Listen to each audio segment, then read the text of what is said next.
এমন একটি তলোয়ার আছে যার আনুগত্য কিয়ামত পর্যন্ত অপেক্ষা করবে। এই তলোয়ারের নাম জুলফিকার।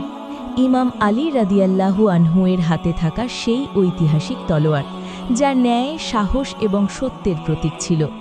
এই তলোয়ার শুধু যুদ্ধের অস্ত্র ছিল না, এটি ছিল সত্যের পথে অবিচল থাকার এক মহান প্রতীক।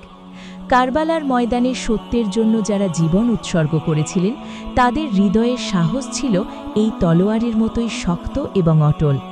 জুলফিকার আমাদের শেখায় মিথ্যার সামনে কখনো মাথা নত না করতে, অন্যায়ের বিরুদ্ধে দাঁড়াতে এবং আল্লাহর পথে দৃঢ় থাকতে।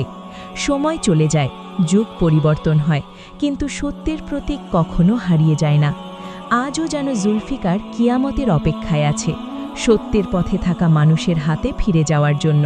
যারা সত্য, ন্যায় এবং আল্লাহর পথে থাকবে, তারাই একদিন এই তলোয়ারের প্রকৃত উত্তরাধিকারী হবে। সত্যের পথে থাকা সহজ নয়, কিন্তু সেটাই একমাত্র সফলতার পথ। আপনি কি সত্যের পথে আছেন?